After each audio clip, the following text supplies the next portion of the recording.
할렐루야.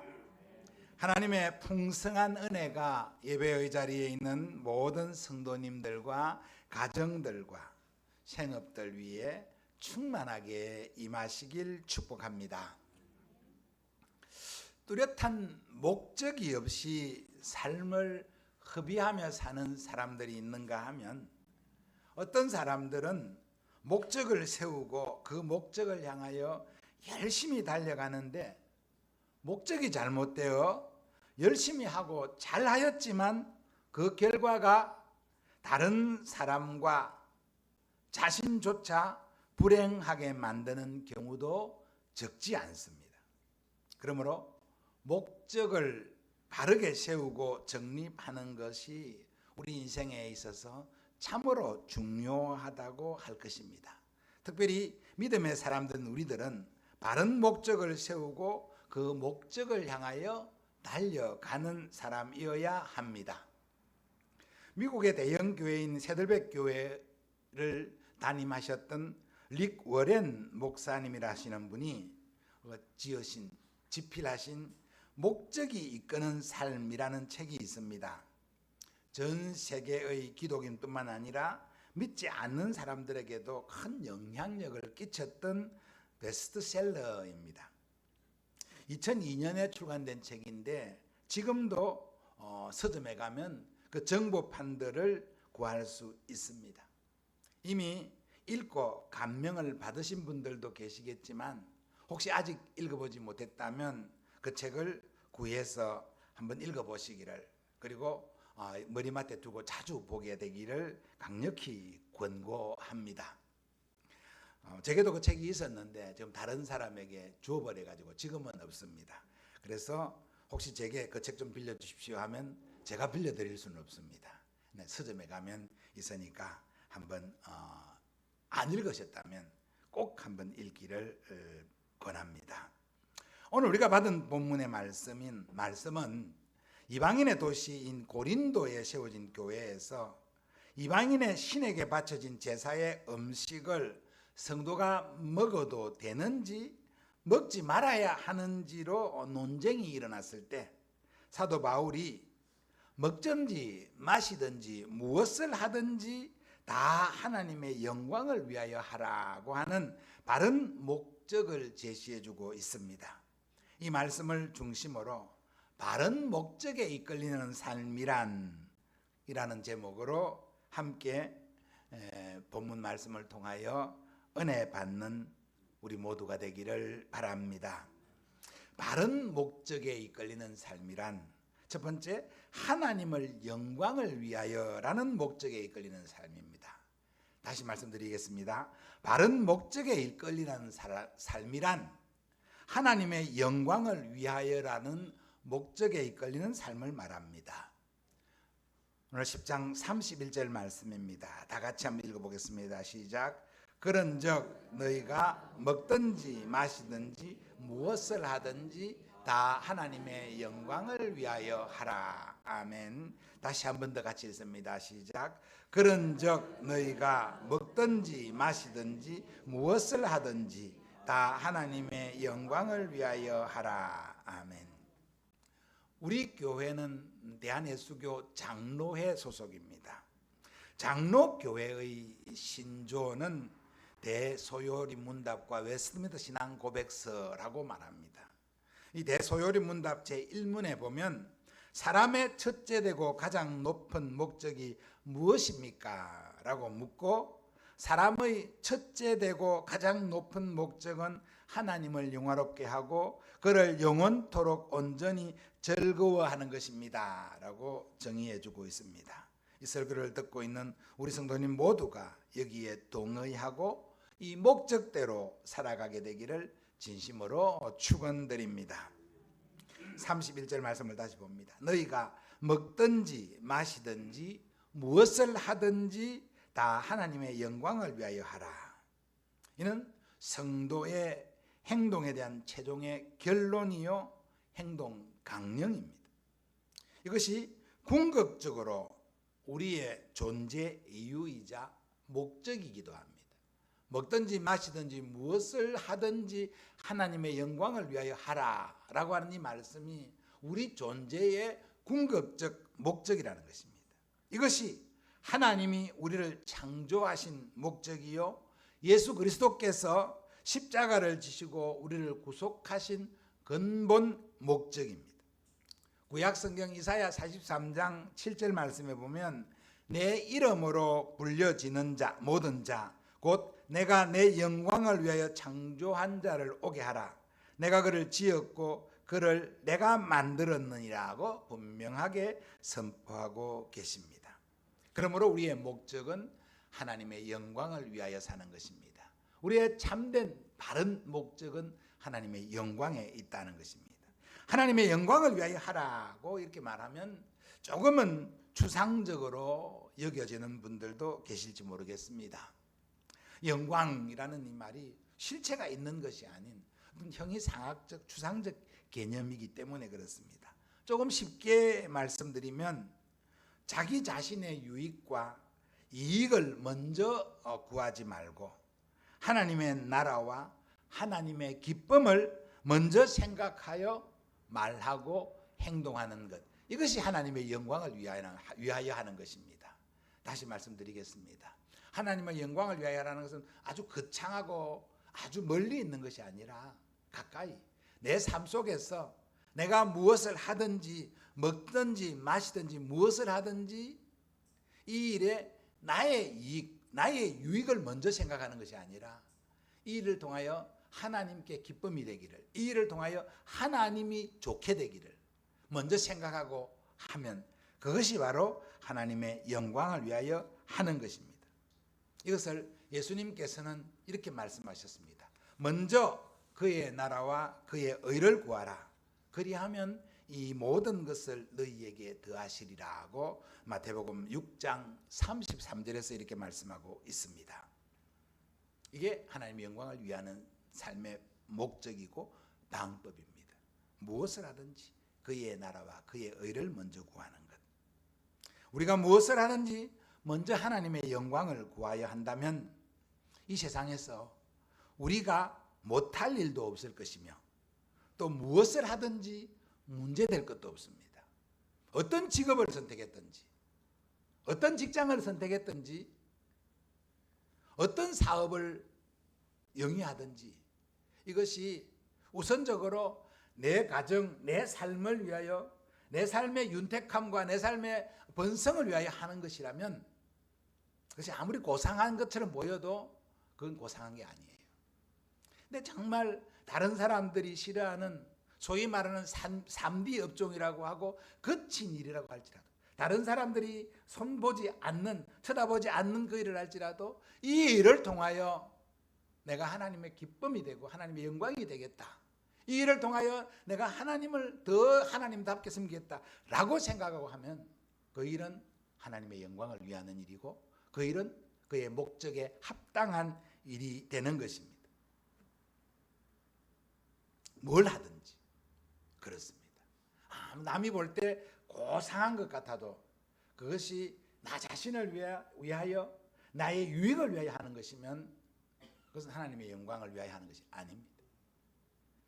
아무리 어렵고 험한 일일지라도 다른 사람들이 눈여겨보지 않은 일일지라도 내가 이 일을 하여 나를 구원하신 그 하나님을 나타내고 그 하나님의 기쁨이 되겠다고 하면 그것은 하나님의 영광을 위하여 하는 소명이고 사명이 되는 것입니다. 그러면 무슨 일을 하든 문제될 것이 없습니다. 고린도 교회에서 우상 제물을 먹는 문제가 왜 발생했겠습니까? 우리가 오늘 읽은 말씀 가운데 왜 이런 문제가 발생했을까?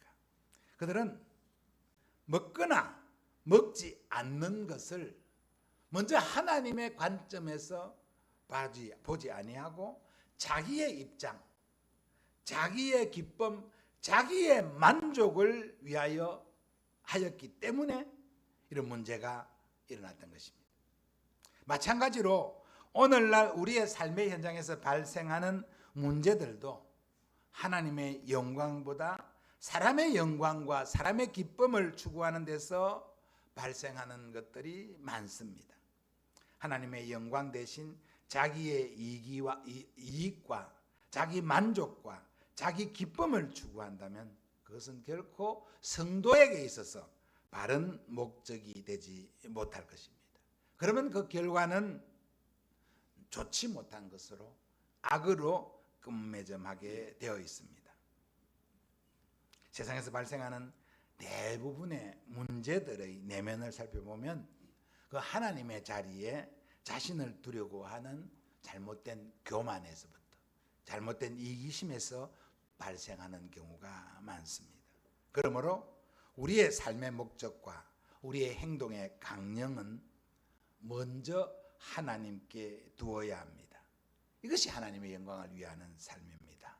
우리 성도들의 모든 삶의 자리에서 이것이 우선되어지기를, 이것이 바르게 정립되어지기를 축복합니다. 하나님을 위하여 산다는 삶이 나는 온데간데 없고 나는 아무것도 없고 하나님만 바라보고 간다는 그런 의미는 아닙니다. 먼저 삶의 우선순위에서 먼저 하나님을 바라보고 먼저 하나님을 생각하고 한다는 것입니다. 그렇게 하시는 우리 성도님들 되시기를 축복합니다. 바른 목적에 이끌리는 삶이란 두 번째, 자기의 유익보다 남의 유익을 먼저 구하는 삶이라고 했습니다. 23절, 24절 말씀을 같이 읽어보겠습니다. 시작. 모든 것이 가하나 모든 것이 유익한 것이 아니요 모든 것이 가하나 모든 것이 덕을 세우는 것은 아니니 누구든지 자기의 유익을 구하지 말고 남의 유익을 구하라. 아멘. 모든 것이 가하다는 말은 성도가 누릴 수 있는 자유의 무한함을 말해주는 것입니다. 모든 것이 가하다고 했습니다. 하나님 안에 있는 사람, 예수 그리스도 안에 있는 사람은 모든 것이 가능한 사람이다. 모든 것을 할 수 있다. 왜 그렇습니까? 예수 그리스도께서 그가 흘리신 보혈로 우리를 죄와 사망의 법에서 해방시켜 주셨기 때문입니다. 그래서 뭘 하든지 성도에 대해서 정죄할 수 있는 것은 없습니다. 로마서 8장 1절 2절에 보면 그러므로 이제 그리스도 예수 안에 있는 자에게는 결코 정죄함이 없나니 이는 그리스도 예수 안에 있는 생명의 성령의 법이 죄와 사망의 법에서 너를 해방하였음이라 했습니다. 믿기를 축복합니다. 그렇습니다. 성도는 예수 그리스도 안에서 모든 것을 할 수 있는 자유자입니다. 그러나 성도의 자유는 모든 것을 해도 좋다는 자유는 아닙니다. 모든 것을 할 수 있으나 모든 것을 해도 좋다는 말은 아니라는 말입니다. 모든 것을 할 수 있다고 해서 그것이 자기와 다른 사람에게 유익이 되거나 덕을 세우는 것이 아니기 때문입니다. 모든 것을 할 수 있다고 해서 모든 것을 하는 것이 하나님께 영광을 돌리는 것이 아니기 때문입니다. 오늘 본문은 다른 사람에게 유익이 되거나 다른 사람에게 덕을 세우는 것이 아니라고 했습니다. 모든 것이 가하나 모든 것이 덕을 세우는 것이 아니니라고 했습니다. 덕을 세운다는 이 단어 헬라어로는 오이코도메이라는 단어입니다. 이 단어는 뭐 선한 일을 쌓는다 이런 의미도 있지만은 이 건축을 한다, 건물을 세운다라는 그런 의미를 가지고 있습니다. 덕을 세우는 것이 덕을 쌓아가는 것이 건축을 하는 것과 같다는 뜻입니다. 건축을 한번 생각을 해봅니다. 건축은 재료만 있어서 되는 것이 아니죠. 요즘 건축이야 뭐 거의 공장에서 다 만들어서 가지고 오기도 하고 또 건설 현장에 로봇들이 다 뭘 하기도 합니다. 그래서 큰 건물도 쉽게 세워가고 하죠. 물론 아직도 대부분의 많은 건설은 사람들의 많은 노력이 동원되어야 합니다. 그래서 모든 건설의 여러 종목들이 합력해서 만들어갑니다. 제가 뭐 전문가가 아니라서 잘 모르지만 이 토목을 하는 사람, 또 이 철근을 만지는 사람, 또 시멘트를 만지는 사람, 목재를 만지는 사람, 이런 것들이 다 조합되어져 가지고 건물이 완성되어지는 것이죠. 덕을 세운다는 의미가 바로 이런 것입니다. 조화롭게 또 협력한다, 이런 겁니다. 혼자만 할 수 없는 것이죠. 그래서 누구든지 자기의 유익을 구하지 말고 남의 유익을 구하라고 했습니다. 본문 당시에 고린도 교회의 상황을 한번 살펴보겠습니다. 그 당시 고린도는 우상이 만연하던 도시였습니다. 그래서 시장에 파는 음식물들 대부분이 신전 제사에 사용된 후에 판매되는 것이었습니다. 또 그 당시 그 지역에 살고 있는 사람들, 특별히 불신자의 집에 초청되면 그 집에 준비된 음식 대부분이 우상에 바쳐졌던 것들입니다. 왜 그러냐면 그 당시 사람들의 삶의 형편이 그렇게 넉넉하지 못합니다. 그래서 그러나 그 사람들의 종교심이 있기 때문에 신전에 드려지는 제사에는 이가 많은 음식을 씁니다. 몇 대째 내려오면서 예수 믿는 사람들은 이걸 잘 이해를 못하겠지만은 뭐 처음 당대에 예수 믿거나 또는 그랬던 분들은 아마 옛날을 생각해 보면 그럴 겁니다. 우리나라 지금은 정말 세계 med이 되는 잘 사는 나라라고 하지만 그래서 모든 게 풍족합니다. 그런데 한 30년만 더 거슬러 40년만 더 거슬러 올라가면 우리나라도 정말 가난했던 보릿고개가 있던 그런 나라였습니다. 그때 대부분의 부자들은 빼고 대부분의 사람들은 먹는 것이 참 핍절하죠. 집에 반찬 한두 개 있으면 많이 있는 그런 사람들인데 언제 풍성하게 먹을 수 있습니까? 언제 좋은 음식 먹을 수 있습니까? 제사 지낼 때. 그죠? 믿지 않는 사람들입니다. 믿지 않는 사람들 제사 지낼 때 보면은 이 종교심이 있어서 집에 정말 가난한데도 제사 지낼 때 보면 막 여러 가지 많은 것을 장만합니다. 성전에서 이런 말을 들어서 정말 죄송합니다. 듣고 잊어버려 주세요. 귀신이 와서 먹는 것도 아닌데 많이 준비합니다. 그거 누가 먹습니까? 자기들이 먹어요. 그런데 그 당시에 저희 집도 그랬습니다. 물론 저희 어머니도 이제 예수 믿고 천당 가셨지만은 제가 어렸을 때는 예수 안 믿을 때였습니다. 그러면 이제 가난한인데 언제 음식을 통보하면 제사 지낼 때 먹습니다. 그러면 그때 제사 지내고 나면 그 다음에 어떻게 합니까? 이걸 우리 사람들이 그래도 우리나라 사람들이 좀 착한 사람들이잖아요. 그러면 이걸 귀하고 귀한 것이니까 두고 우리 식구들끼리만 맨날 며칠 먹는 게 아니고 그 이웃 사람들 청해가고 같이 먹어요. 이유가 있겠죠. 지금이야 냉장고도 있고 김치 냉장고도 있고 그러니까 막 쌓아놓고 맨날 며칠 먹을 수 있지만 저희 어릴 때만 해도 그런 거 잘 없었거든요. 그러니까 놔두면 다 상해버리잖아요. 그러니까 이웃 사람들 청해가지고 함께 많이 먹는 거예요. 그게 지금 여기 본문에 나오는 이런 내용입니다. 불신자 중에 누가 너희를 청할 때 가면 이 청하는 것이 주로 제사 지내고 났을 때 우리나라 경우 제사 지내고 쓰이고 그 고린도 같은 경우에는 또 그 사람들도 역시 막 여러 헬라신 여러 신전에 들어진 음식이 나올 때 그거 가져와가지고 그거 사와가지고 이웃들과 나누어 먹는 거예요. 이때 청함을 받는 그러한 사람들. 근데 이제 예수 믿는 사람들은 그걸 먹으면 안 된다고 생각하고 있거든요. 고린도에 있는 그 유대인들, 사실 이제 초대 고린도 교회에도 이방인도 교회에 나오게 된 분들도 많지만은 대부분 처음 예수 믿는 사람들은 흩어져 있던 유대인들이거든요. 그러니까 유대교의 정통, 유대교의 구약의 율법을 가지고 흩어져서 나라가 망하고 바벨론에 망하고 아수르에 망하고 이러면서 흩어진, 그리고 그 가나안 땅에 로마의 압제 속에서 살지 못해서 저 멀리 그 이민 가듯이 피난 가서 살던 사람들이 유대인들이 많았습니다. 그 사람들에게 복음을 전했을 때 그들은 구약적 율법을 가지고 있습니다. 근데 제자들이 와서 복음을 전할 때 예수 그리스도 안에서 모든 것이 새롭게 되어서 구약의 율법과 구약의 제사를 안 지내도 됩니다. 구약의 율법을 안 따라도 됩니다. 그리스도 안에서 새로운 생명의 법이 들어왔습니다. 그래서 이제 복음을 전하는 때 제자들은, 특별히 이 바울과 함께 했던 제자들과 초대교회 지도자들은 이런 문제에 자유할 수 있습니다. 그래서 복음을 전도하기 위해서 우상에서 들어진 제물도 먹어도 아무 상관없다라고 하는 그런 자유함이 있습니다. 여러분 마찬가지예요.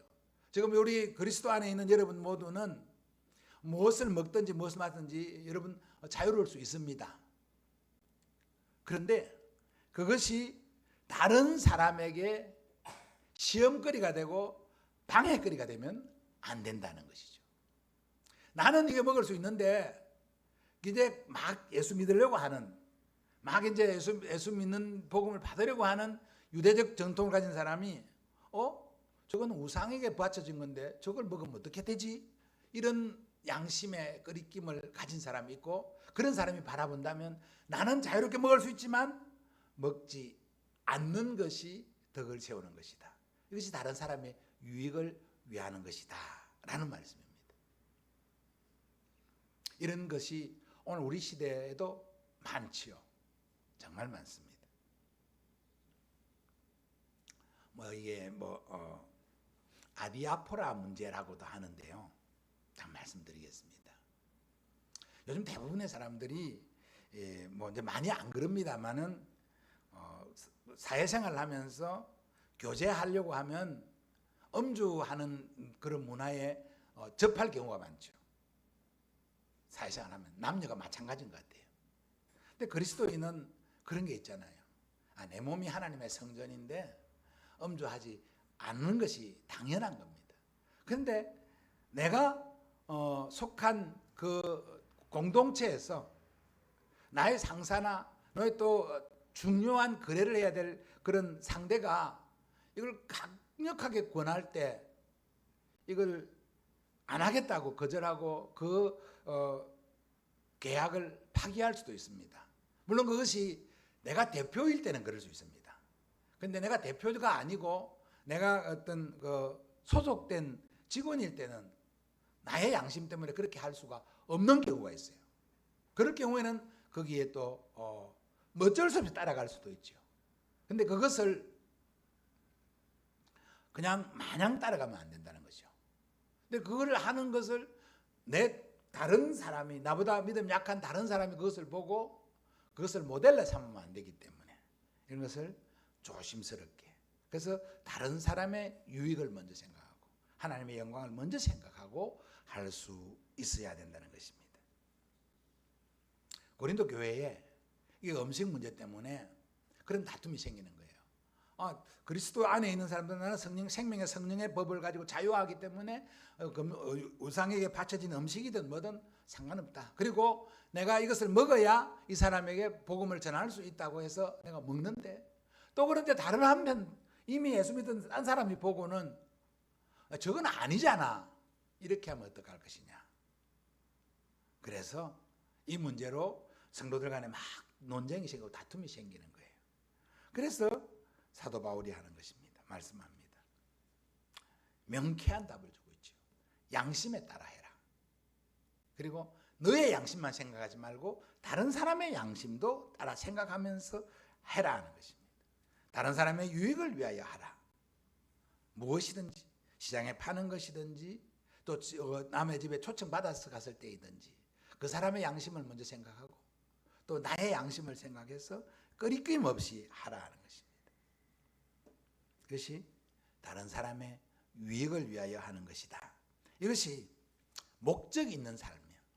바른 목적에 이끌리는 사람의 바른 자세다라고 가르치고 있습니다. 바른 목적에 이끌리는 삶이란 하나님의 영광을 위하는 삶이고 나보다 다른 사람의 유익을 먼저 생각하며 하는 삶이다. 세 번째, 바른 목적에 이끌리는 삶이란 다른 사람의 구원을 목적하며 사는 삶이다고 가르치고 있습니다. 32절 33절 말씀을 우리 같이 한번 읽겠습니다. 시작. 유대인에게나 헬라인에게나 하나님의 교회나 거치는 자가 되지 말고 나와 같이 모든 일에 모든 사람을 기쁘게 하여 자신의 유익을 구하지 아니하고 많은 사람의 유익을 구하여. 아멘. 유대인, 헬라인, 하나님의 교회는 각각 다른 부류의 사람들입니다. 요즘 우리 표현으로 바꾸면 다른 종교를 가진 사람, 종교를 가지지 않은 사람, 또 우리와 같은 신앙을 가진 성도들, 이 사람들을 통칭해서 말하고 있습니다. 그래서 나의 삶이, 나의 행동이 믿지 않는 다른 사람에게도, 다른 신앙을 가진 사람에게도, 같은 신앙생활을 하고 있는 믿음의 동력자들에게도 그치는 행동을 해서는 안 된다라고 말씀하고 있는 것입니다. 잘 지내라는 것이죠. 거치는 자가 되지 말라는 잘 지내라는 말입니다.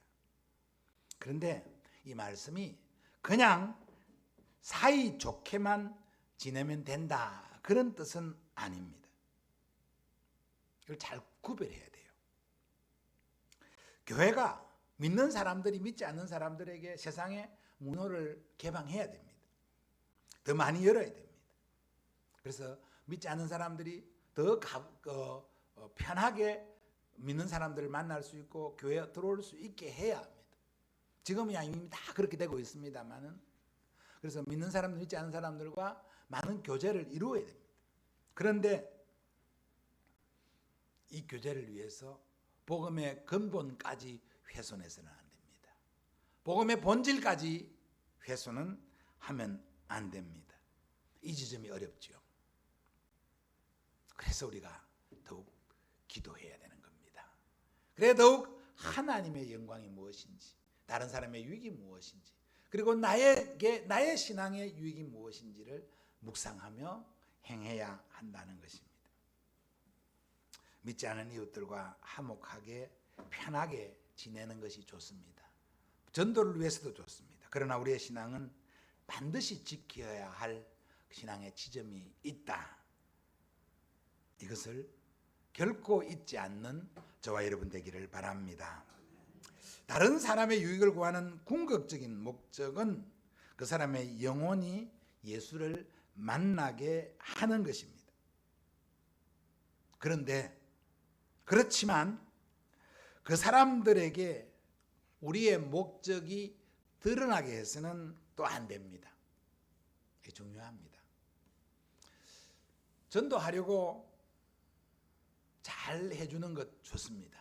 근데 전도하려고 잘 해주다가 전도되고 나면 무관심하다든지, 전도하려고 잘 해주다가 그 사람이 아예 복음 받아들이지 않으려고 아예 되지 않는다고 토라져서 사이가 나빠지든지 하는 것은 정말 바른 목적에 부합되지 않는 것입니다. 우리의 삶이 그대로 되어져야 하는 것이죠. 불신자들이 잘 압니다. 저 사람이 나에게 잘해줄 때 저 사람이 무슨 목적을 가지고 하는지, 그냥 순수하게 하는지 압니다. 그래서 정말 목적을 드러내면서 하는 것이 아니라 정말 영혼을 생각하고 정말 영혼을 사랑하는 마음으로, 순수한 마음으로 그렇게 다른 사람의 영혼을 돌보고 케어하는 것, 이것이 바른 목적에 이끌리는 성도의 삶이라는 것을 오늘 다시 한번 마음에 새기는 저와 여러분 되기를 바랍니다. 사랑하는 성도 여러분, 바른 목적에 이끌리는 삶이란 어떤 삶인지 고린도 교회의 상황을 가지고 살펴보았습니다. 우리의 삶에 참으로 적용되어야 할 말씀입니다. 그러나 실천이 쉽지 않은 말씀이기도 합니다. 그래서 사도 바울이 말씀합니다. 모델을 따라가야 한다고. 바울이 자신의 모델인 예수님을 따른 것처럼 나를 모델로 삼아 따르라고 말씀하고 있습니다. 우리 모두가 주님의 뒤를 따라, 바울의 뒤를 따라 바울처럼, 주님처럼 하나님의 영광을 위하는 바른 목적에 이끌리는 삶으로 하나님께 영광을 드리고 하나님께 기쁨을 드리고 우리의 삶에는 하나님이 허락하시는 은혜로 복으로 충만하여지는 삶을 누리게 되는 저와 여러분이기를 주님의 이름으로 축복합니다.